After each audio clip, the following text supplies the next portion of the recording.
is, for assets held for use for their use case, and the other 450 trillion is store of value. But you can see it's pretty easy to get to 10 trillion. Are you suggesting that's too much or too little? No, I'm just trying to track whether that number is tied to something that I should already be aware of, or if you're just giving an example. It's 1% of the global economy. Right? 1% of the global economy wants to be a medium exchange in the dollar. Yeah.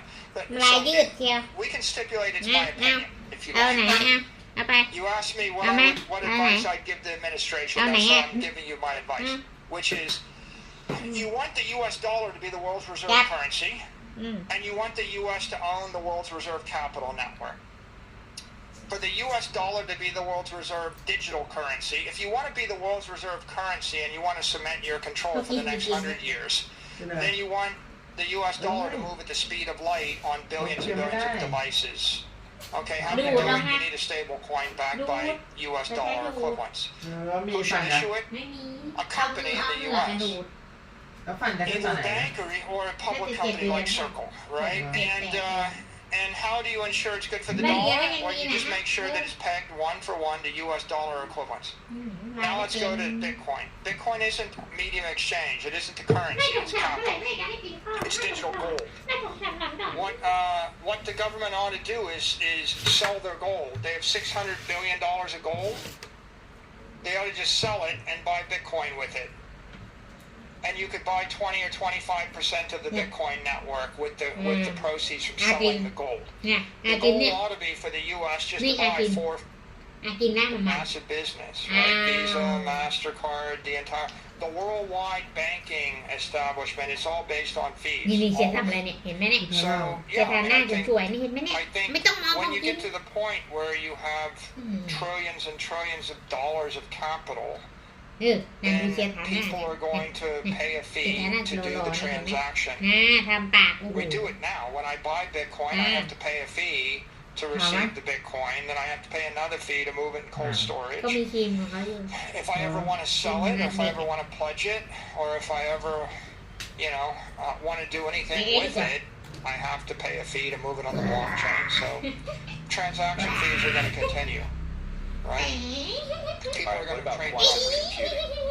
You mentioned that earlier. Do you think that as quantum computing rises up, because recently Google made the Willow announcement that it's able to run computation so much faster, will Bitcoin simply adopt a new security protocol? What will that look like? I think that was a marketing announcement by Google. I mean, there doesn't seem to be any single practical application for the benchmark.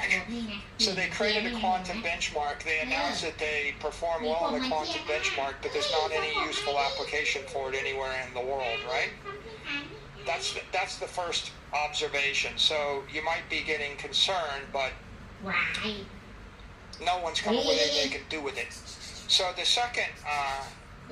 my second observation is, if you create a powerful computer, the very obvious thing you could do with it to make money is to mine Bitcoin with it. And so the first place to use a powerful computer is to mine Bitcoin, which increases the security of the network.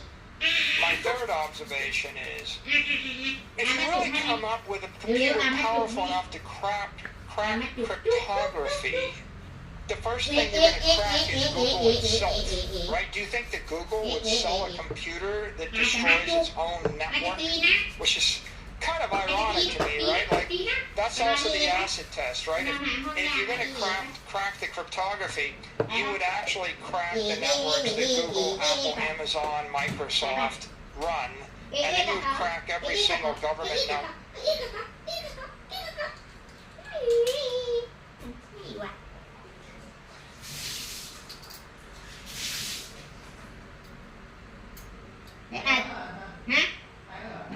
Bên đây ao là non mìnhไม่นอนหรอกไม่ใช่เดี๋ยวเขาอยากกินของเชียเนี่ย เขาอยากกินของเชียเฮ้ยใช่เหรอ น้ำลายเล็ด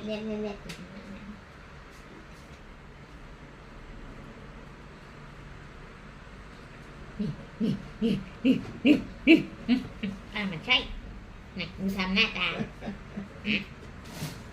หน้าตา นี่เธออะคือเธออะเริ่มบ่อยอันนี้ทุกวันเลย อะไรอ่ะ อันนี้ไงมาเรียนเจียไงใช่ไหม อันไหนดูสิ อันนี้ ใส่ในนี่ นี่ ใส่ตรงไหน ใส่อย่างนี้ ไม่รู้ว่าใส่ไป นี่ แล้วก่อน อันนี้ต้องใส่ทีหลังใช่ไหม ไม่ใช่ก็ใส่ไปได้เลย ก็นั่นแหละใส่ไปแล้ว ใช่เหรอ เออ มันไม่เห็นจะมีเลย ก็มันอยู่ข้างล่างอันนี้ถมมาก เออ ใส่ทุกอย่างได้ยกเว้นน้ำมันอ่ะ ใช่เหรอ เออกระโถเอ้ย เดี๋ยว นี่เนี่ยนี่เนี่ยตีเลยอ่ะตีเลยนะเนาะตีเลย ใส่ไงครับ ตีเกียร์อ่ะตีเกียร์นี่แหละตีเกียร์เลยนี่ตีเกียร์ดิตีเกียร์ดิตีเกียร์ดูเกียร์ทำอะไร ใช่เหรอคนหนึ่ง นี่ไงน้ำลงมาไว้ตรงนี้เกียร์ทำอะไรตีเกียร์ดิ เอาไหมเอามาต้องเด็ด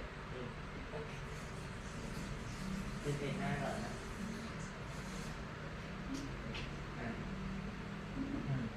มองไปข้างนอก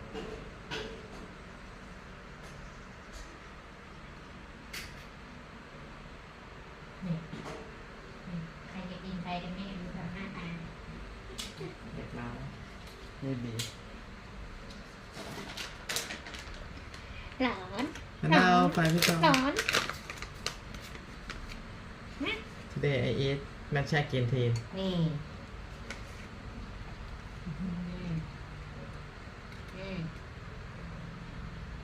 ไอ้จกกระปรกเข้าปากไม่ได้ I take 2 spoon each day ไปดูนกดีกว่า แต่เธอยังไม่ได้นี่นะ นะ นะเอาน้ำแข็งมาโอ้ขอขึ้น ต้องกินน้ำแข็งแล้วหาไม่ได้เลยไปดูนกดีกว่า โอ้ทำไมติด เอาไปแต่ขวดนมน้ำนั่นแหละ ไอ้เดี๋ยวเสียงทำไมมันน้องอ่ะก็จะพากเหรอ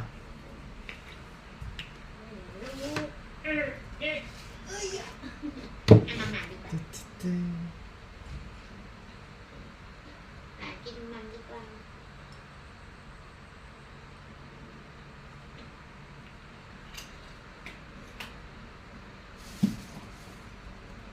นมตัวเองไม่กินอะนมไม่กิน กินอะไรอ่ะ กินกระเทียมไม่ได้โนโนนะ กินไม่ได้โนโนกินไม่ได้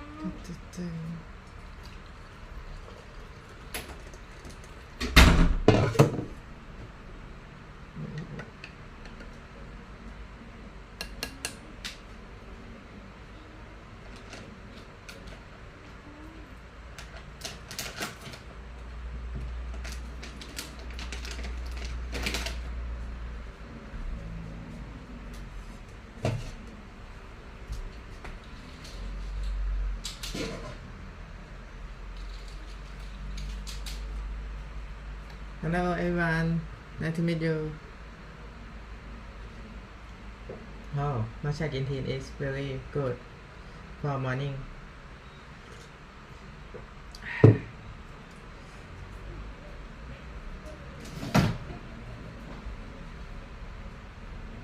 In every banking network, and if you could crack all those networks, you wouldn't need to steal the Bitcoin. 99.9% of the stuff in the world isn't in the Bitcoin network. So if you hype it, and I don't think Google is selling such a device, right? I don't know what'll happen, but the entire thing is a little bit of a parody to me. If we just... Because you never think it's going to happen, or because Bitcoin is nimble enough that when something like that happens, they'd be able to adopt a new security protocol? What I'm saying is all the existing news is just climatology alarmism, where someone is saying, I invented a hyper-powerful computer, and then it's being used by an entrepreneur to market their new quantum token. Like, I mean, the number one use of it... Well, that's why we're talking about it, right? The number one use of this is to actually market a yo-yo token that someone has that has a quantum-resistant algorithm, and they're hoping you think that the quantum threat is a threat. I'm just going to indulge the fantasy for a second.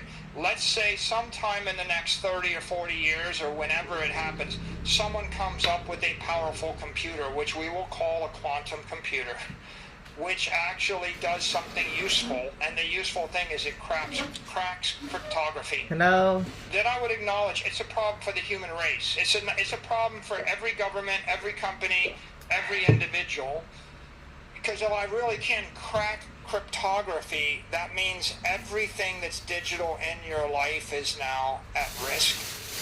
That means I can launch, nuclear weapons. That means I can take over the government. That means I can have the Interpol kick your door in and shoot you with a fake arrest warrant, right? So the point really is all of civilization breaks down into chaos if Dr. Evil gets the hypothetical quantum computer that really does work. Let's imagine that threat. What's my response? The response is obvious, which is every computer scientist on the planet has a vested interest in upgrading the cryptography that we use to secure our networks and our systems. We will do that. If the quantum computer, the quantum chip that Google offered actually threatened cryptography, Google's own engineers would be releasing a set of upgrades to their own encryption, and they'd be huddled with Microsoft engineers right now, because Google and Microsoft would be the two biggest losers. And if they didn't, Zuckerberg would be doing it at Meta. So ultimately, it's not a Bitcoin specific thing. It's a human race specific thing. And let's just reframe it as, what happens if we come up with a computer that can break our current SHA-256, techniques or our current cryptography? And the answer is we're going to upgrade it. We'll upgrade the software. Bitcoin is at its core, it's a protocol. Like English, like math. If I come up with a way to hack your phone and send a message from you to the government saying you're going to topple the government, I have corrupted your communication technique, but you're not going to abandon English, are you? Right? And if I come up with a protocol to basically put false numbers into your database, that doesn't mean you're going to abandon base 10 math. I mean, Bitcoin is a bunch of honest people, smart money. They all decided that they were going to store their money in a bank in cyberspace that they trust. The bank is getting upgraded all the time. The software is upgraded every year. The hardware is upgraded every year. And so the implementation of the protocol will change over time. And if there is a quantum threat, we will react to the quantum threat, just like if you were to go to the Microsoft shareholder meeting and said, hey, I heard Google just released the quantum chip and it looks like it's going to crack your cryptography, and therefore should I sell my Microsoft stock and buy quantum yo-yo stock? I bet you Satya Nadella would say, no, don't buy quantum yo-yo stock, because it's an overdone fear, and quantum yo-yo doesn't actually have the support of every company on earth. It doesn't have a multi-trillion dollar market cap, and it doesn't have all of our engineers, and everybody on earth hasn't decided to standardize their office products on quantum yo-yo whatever stock. They're using Microsoft. Don't worry, we're adults. If it does become a threat in the future, we'll upgrade our software to deal with the threat when it happens. For now, the reason people buy Bitcoin is it's better monetary protocol. And the reason that they use Google is it's a better search engine, and the reason they use Microsoft is it's a better enterprise software suite. All three of them have to deal with this uncertain thing we call the future. And I think that they'll probably figure it out. If they don't figure it out, right, then they'll be replaced with something better. But I put my money on Bitcoin first, because the protocols, whether it's the metric system or the English language or base 10 math or Bitcoin, those protocols, they're the most durable thing in the human race, and they will outlast the companies and the countries. All right, makes sense.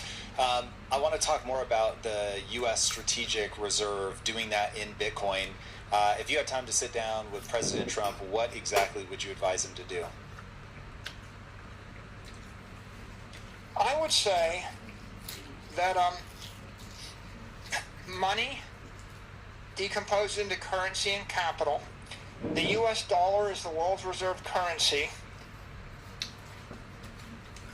Bitcoin is emerging as the world's reserve capital. Gold used to be the world's reserve capital network. Gold became ineffective in the 20th century. Bitcoin is becoming the digital gold of the 21st century. You understand gold, and you understand digital gold. If you want the U.S. to remain the world's greatest power, the economic leader, then your agenda ought to be economic and technical leadership. That means create a regulated stable coin, make it possible for a U.S. bank or a U.S. company to issue a dollar-backed stable coin like Tether, like Circle. Create a regulatory environment, a digital assets framework, if you will, where Tether can relocate to the U.S., and then expand the stablecoin market from $150 billion to $10 trillion. And you will create $10 trillion of demand for U.S. treasuries custodied in a U.S. bank. The demand, how do you create the demand? To create the demand because there's $10 trillion of stable coins issued. The reason there's $10 trillion of stable coins issued is because American companies can do it. Are you asking why will people want to buy the stable coin? No. I'm saying how are we creating the stable coins? Are we locking up, are we backing it with securities, treasuries? Excuse me? Are we talking about money printing? What I'm saying is the U.S. should create a law that allows a U.S. bank or a U.S. corporation to issue a U.S. dollar stable coin like USDC or USDT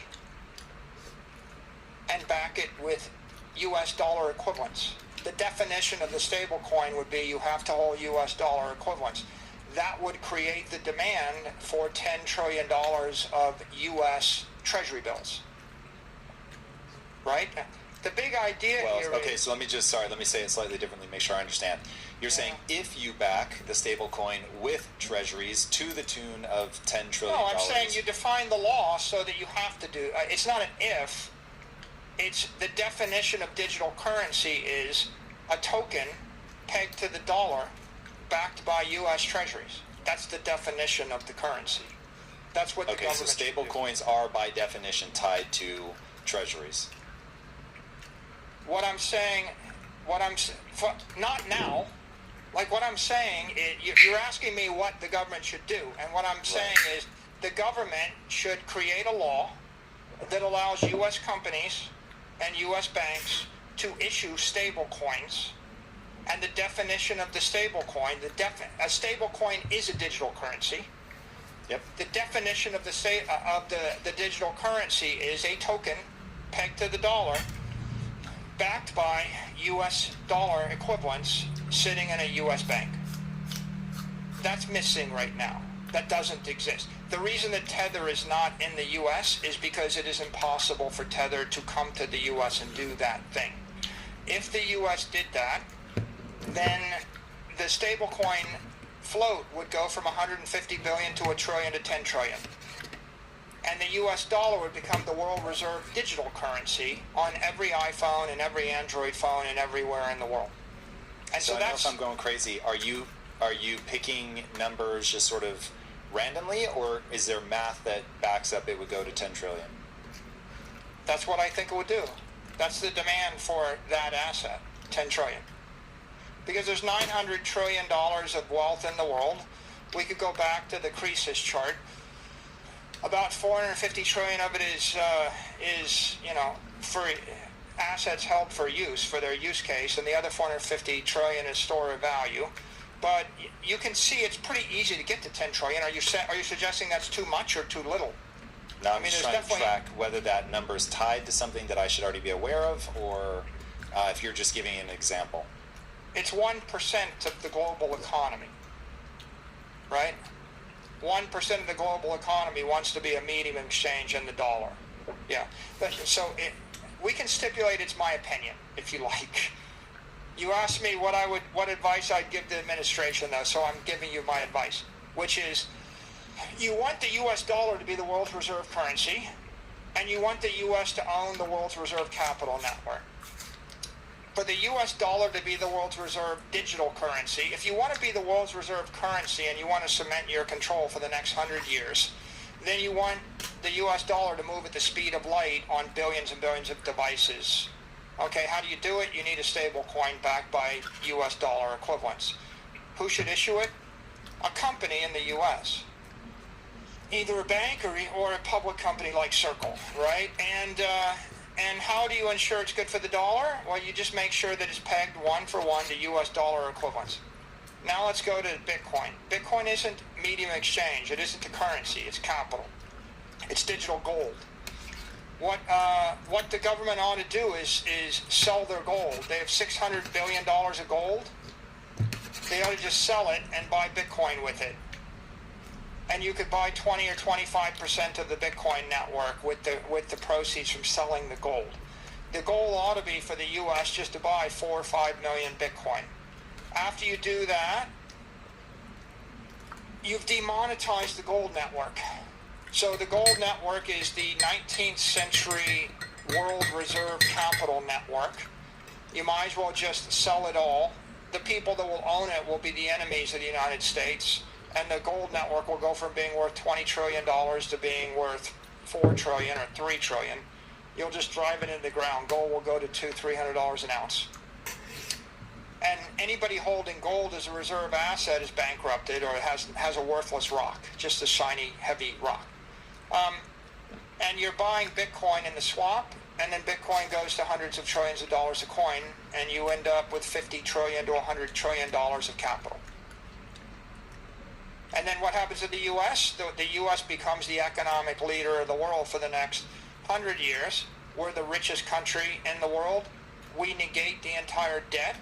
If you generate a $50 trillion capital gain, with Bitcoin, you offset the existing national debt, and you become a net creditor nation, and the dollar permeates everywhere. Okay, what's going to pay for this, Tom? Well, first of all, everybody with CNY or rubles or any African currency, any South American currency, even the euro, they're probably just going to trade all their currency for U.S. dollars, for the digital currency of the U.S. Second, anybody with capital assets outside the U.S. that can't get access to the dollar to capitalize their company, they're going to use the stable coins to capitalize their entity. So you're going to have capital flows from currency, and you're going to have a lot of other capital flows. There's a lot of people in the world, in Cuba, in Venezuela, in Argentina. They would sell their real estate, they would sell their equity, they would sell their currency, they would sell their bonds just to buy the U.S. dollar. I mean, that's been proven in Argentina, that's been proven in Turkey, that's proven in Lebanon. So you'll have a lot of currency, a lot of money just flow into the U.S. dollar via the stable coin. And by the way, an anecdote is, you know, in Europe, if Europeans are given a choice between the digital euro and the digital dollar, they 99% of the time choose the dollar. That means people in France and Germany and Italy and Greece want the dollar. Now,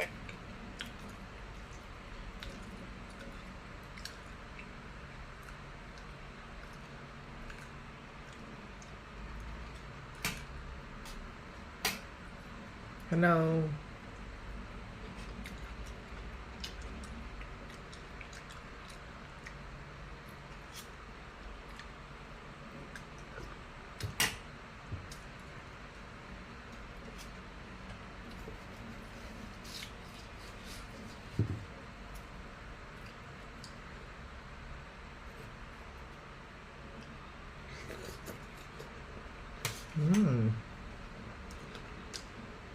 It's very good. Nice to meet you, everyone. Welcome to my channel. My name is Chia.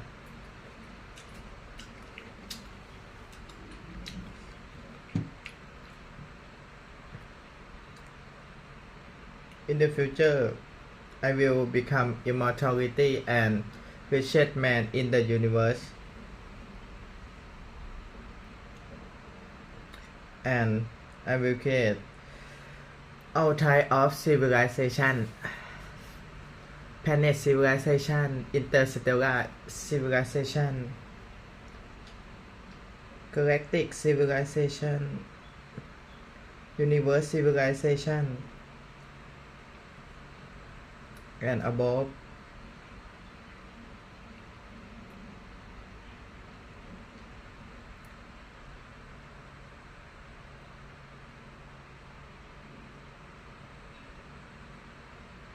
And Italy and Greece want the dollar.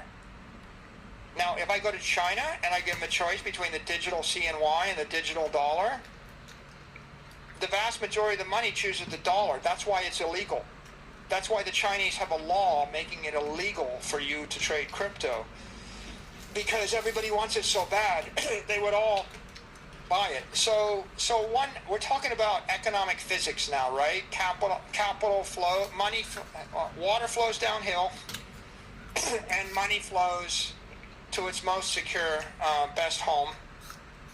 So on the capital side, with regard to Bitcoin, what would happen is everybody in Africa, South America, Asia, they would all dump their physical assets and their low quality bonds, currencies, real estate, equity, and they would buy Bitcoin. Because everybody would rather have a piece of cyber Manhattan. They would all rather be in the US. They'd all rather have the high quality property, but they can't buy it. They can't physically. It's illegal for. Do you know it's illegal in Nigeria for you to hold dollars? I did not. You know, I mean, there's a lot of countries. You know, it's illegal in China for you to trade in U.S. stocks or buy dollars. So there are a lot of places. You can figure it's probably illegal in Russia too. I think most places in the world, they have capital controls, and the capital controls can range from you can't take your money out of the country to you can't even hold those foreign assets. And do you think that Tether or something like that lets them get around those regulations? That's why Tether is successful today. The reason that Tether is $100 billion plus network is because people want dollars so bad, they're willing to buy it from a company that isn't public, that isn't a bank, because they want the dollar. Right? If Tether were allowed to incorporate in the U.S. and operate in the U.S., it would probably go from $100 billion to $1 trillion network in a hurry. Right? But there'd be competition. Let them compete with Goldman Sachs and J.P. Morgan and Circle and whoever, and may the better company win. But the point I'm getting at here is the capital from the 20th century is going to flow into the 21st century. People are going to sell gold, and they're going to buy digital gold. They're going to sell antiquated real estate and aged apartment buildings and natural gas fields, and they're going to sell soybeans or whatever in Siberia, and they're going to buy 21st century assets. And that means Bitcoin, among other things. And then capital in foreign nations is going to flow toward the West, and capital will flow from the East to the West, and it'll flow from Europe to the U.S. And the only reason it doesn't is because we don't make it easy for the money to move. And the way to make it easy, embrace Bitcoin, and anybody can buy Bitcoin anywhere on the world. There's 15,000 crypto on-ramps, and you can do it peer-to-peer. So embrace Bitcoin, and that is a capital network that the United States would own and benefit from, and all of the capital from your enemies, and all foreign capital, and all antiquated capital, and all inefficient, thermodynamically unsound capital, it would all flow into the Bitcoin network. And if we issued that digital currency, that stable coin, then all of the world currencies would immediately swap to the dollar for all except for their next 4 weeks of cash flows, because everybody wants the dollar everywhere outside the U.S. And so this is an example of leading through a digital assets framework, right? And the two most important digital assets in the world are digital currency in the form of the dollar and digital capital in the form of Bitcoin. And the Trump trade is, I just swap the gold for the Bitcoin and I make $80 trillion in the trade, and I catapult the United States to worldwide economic dominance for the next 100 years. That's the advice I'd give you. Very good advice. But given how many people in the U.S. hold gold, what do you think the odds are that he'll actually do that? I don't know. But it doesn't, the gold is the last twist. The reason to sell the gold is because foreign central banks and the competitor to Bitcoin over the long term is gold. So the entire trade becomes free, and it becomes geopolitically wise, because not only do you enrich yourself with an extra 100 trillion, but you also bankrupt your enemy's banks. So that's why you should do it. But will they do it? Maybe not, but the fallback would be you keep the gold. By the way, gold's getting demonetized whether you like it or not. Like, I will just say, gold is failing as a capital asset. It'll either fail because a nation state puts a stake in the heart of it, or it'll fail because the free market's going to short sell it. I mean, every rational investor that holds gold is going to dump the gold to buy Bitcoin every year. So it's going to be demonetized no matter what. So the reason to sell it is because it's a bad investment and it's happening anyway. But let's say that they don't. Well, you just use $600 billion of U.S. dollars or borrow $600 billion to do it. It still becomes effectively a free transaction. You're going to borrow $600 billion and you're going to pay off $40 trillion, or you're going to make 60 to 80 trillion. So it's a pretty obvious swap, even with just currency. And would you be perfectly happy to see them inflate the money supply to do it? Yeah, as I said, I mean, if you're buying the Bitcoin before it goes up by a factor of 100, it's not inflation, it's accretion. Right? You could spend $1 trillion to buy the Bitcoin and make 100 trillion, and it's 100-to-1 gain. So if you look at the history of the U.S., we actually bought Louisiana from Napoleon. Well, I think it was like 12 or $15 million. We bought Alaska from the Russians for $6 million. We bought California for the Mexicans for $12 million. There was inflation to do that, or they just paid with a check or currency. They were all good investments. New York was bought for 60 guilders or something, nothing. Yeah, so I think that the point I'd really make is you as an individual ought to borrow money against your house and buy Bitcoin. If you're borrowing the money at 6% or 3% and investing it at 30 to 60%, it's a good idea for you. If you could sell 10% of the equity in Impact Theory, the corporation, at a fair value, I would say inflate your equity, sell 10% of your stock, buy Bitcoin with it, because Bitcoin's going up 30 to 60% a year. In the worst case, you'll have diversified. In the best case, you'll actually grow faster. And the first nation to print money, the first nation to print their own currency to buy Bitcoin wins. Right? Tom, look what MicroStrategy did. We basically issue our own currency, our stock, and we buy Bitcoin. What happened? We went from $1 billion to $100 billion market cap is what happened. Is it inflation? It's only inflation if you print the currency to invest it, to make a bad investment. Right?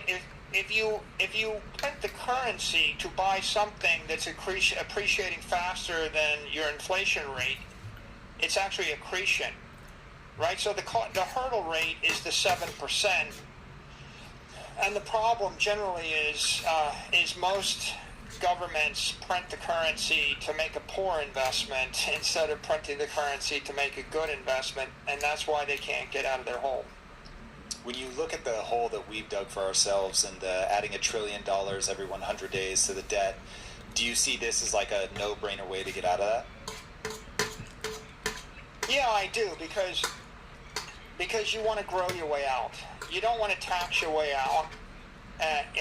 Austerity isn't a good idea. Tax isn't a good idea. What is this the way you get out? Well, if we create 1 billion robots and 1 billion AIs and they all do the work, smarter, faster, stronger, cheaper by a factor of 1 million, then that's probably good for the economy, right? I mean, you're going to harness digital technology, and that's going to help us grow our way out. If you remember what I said at the beginning of the podcast, and I said it's a $10 to $15 trillion entropic lapse every year due to physical and financial capital.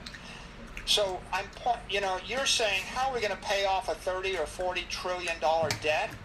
What I'm saying is, I have a network that's worth trillions of dollars a year, maybe 10 trillion a year. And so if you actually install the network, it's worth $10 trillion a year to the human race.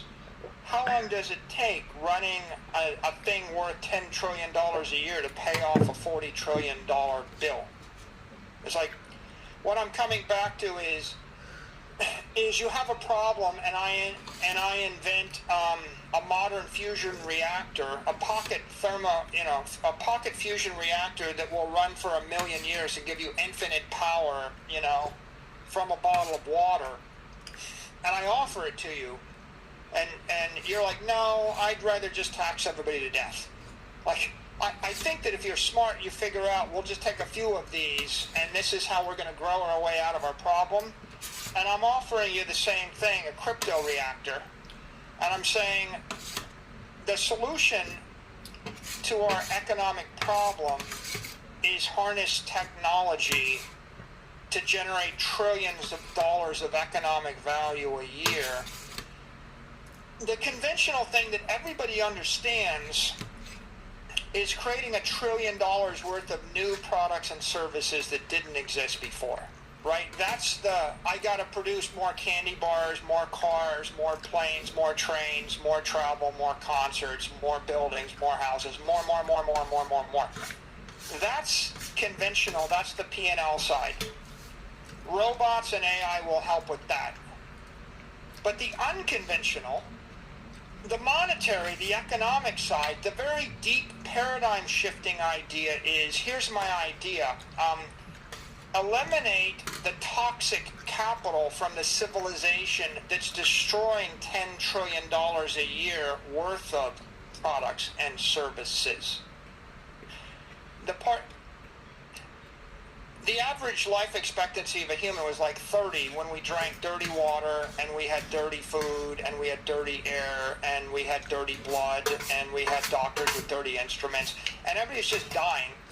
And you can't grow your way out of that with a better factory. But if I come along and say, this is clean water, give this to your kids, they won't die.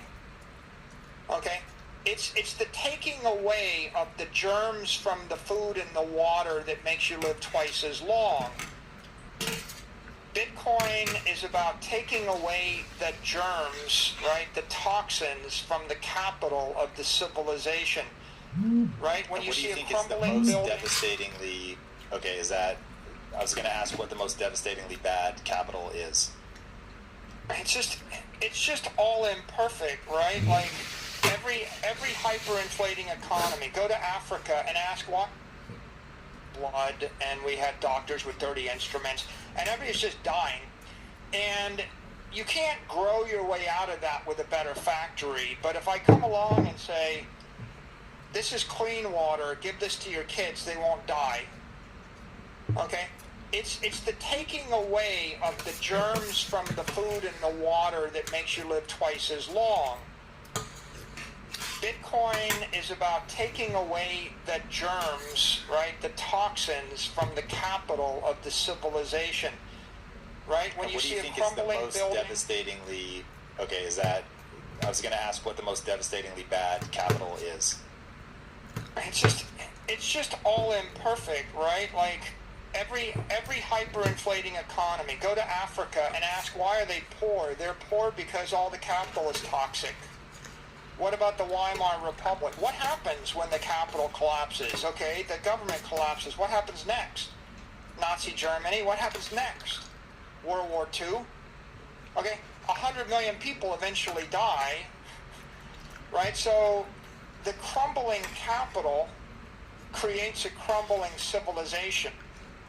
Every single civilization for 10,000 years, everyone in recorded history, has as one of its root causes, the capital crumbles. The monetary system collapses, you know, and then what happens is they can't feed everybody. So then what happens is the people complain, so the soldiers kill them. Then what happens? Well, eventually you can't pay the soldiers, and the soldiers mutiny because they're not being paid. And then what happens? The people that pay their soldiers come over your border and defeat you, and then the historians write, oh yeah, the barbarians came and they toppled our civilization due to no fault of our own. But the fault was the capital crumbles. Agreed, but you're dealing with countries that want control. You've talked about China won't allow you to transact in dollars. A lot of these places want to make sure that you're using their capital. So even if Bitcoin is this perfect system, why won't it hit an immune response from these nations that want control? They will. Bitcoin's not going to solve the world's problems. What I'm saying is, if I give you clean water, it solves a bunch of problems. If I give you electricity, it solves a bunch of other problems. If I give you clean food, right, healthy food and sterile jars, it solves a bunch of problems. Even in the civilizations you don't agree with, I think you would agree that if we turn off the electricity, they have a problem. Right? If I kill the water and the power in New York City, everybody's going to die. It's just that simple, right? I mean, so what I'm proposing is we inject digital energy into the civilization. Bitcoin is digital energy. It's digital capital, right? And I'm telling you, I think it's worth $10 trillion. And I'm saying, if you have an economic problem, if you were running a factory and you were in debt, and I can't go, right? And I'm telling you, I think it's worth $10 trillion. And I'm saying, if you have an economic problem, if you were running a factory and you were in debt, and I came to you in 1900, and you said, well, Mike, what should I do? I'm thinking about cutting the wages of all my employees, making them work twice as hard, and whipping them occasionally, and then barking at the customers and denurturing the product, because that's what I need to do to stay in business. What do you think? I would say, well, Tom, I'm an engineer. What I think is I'm really interested by what this Edison guy is doing with electricity, and I think you can rip out the coal, you know, the coal-powered steam engine in your factory and maybe electrify it. And then I think you ought to look at what Henry Ford did with the assembly line and the internal combustion engine. And maybe instead of whipping the people in your horseless carriage buggy whip factory, and then, you know, and then begging a politician to buy your buggy whips and your horseless carriages, maybe you ought to invent a car, and maybe you ought to do it with electricity, and maybe you ought to use this physics, and then maybe it'll be such a delightful product that, you know, demand for the product will go through the roof. And that's what I think about this. I think that Bitcoin is a digital technology that solves an economic problem that's worth trillions of dollars. I don't think it cures cancer. I don't think it'll stop wars. People had wars after electricity and clean water. I'm just pointing out that Henry VIII dies of gout because he didn't have clean water. And of all the things that Henry VIII would have liked to have bought with all of his power, and he was the most powerful man in the UK, he would have liked that, right? This thing we take for granted, this thing that makes us go from living 32 years to living 80 years. Clean capital, clean money, digital money, high frequency, programmable money. It is a protocol for prosperity. And I think that if you're looking for a politically sound strategy, the most politically sound strategy is not to tell people that austerity is the solution or bludgeon them to death. It's just to introduce a new technology that delights and enriches everyone and spreads like wildfire. And I think Bitcoin is spreading like wildfire.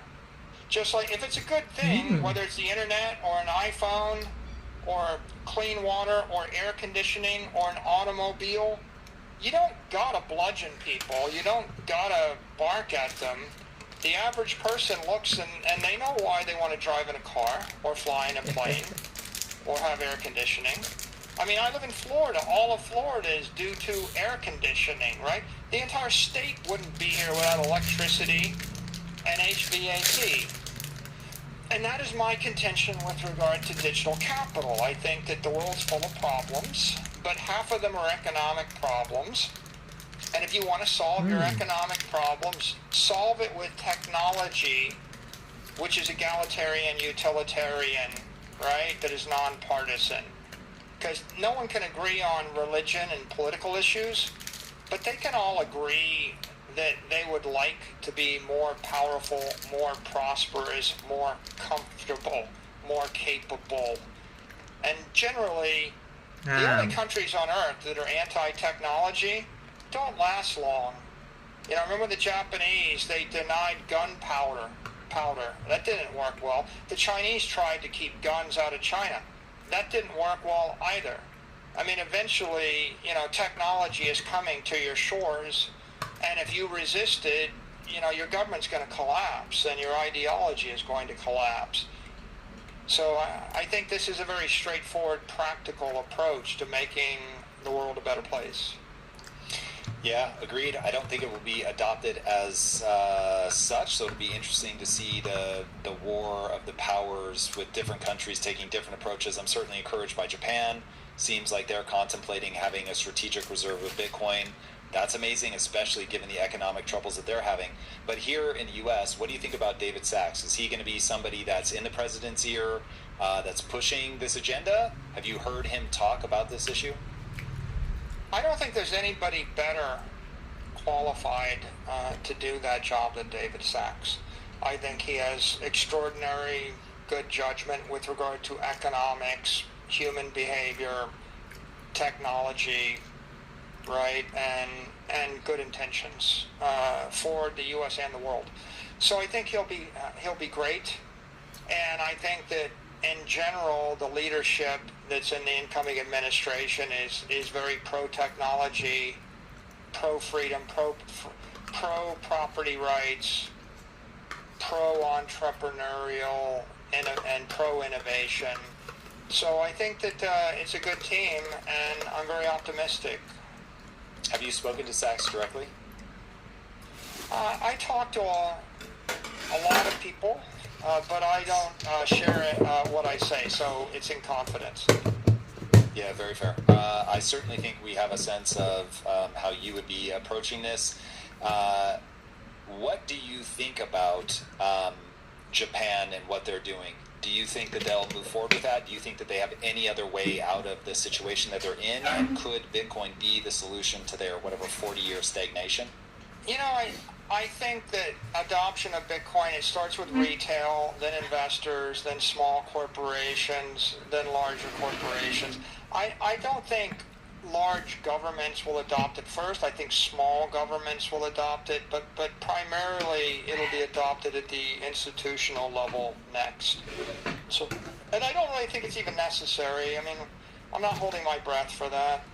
I think that there are examples like MetaPlanet in Japan that are Metaplanet, I think, is the #1 stock on the Japanese stock market.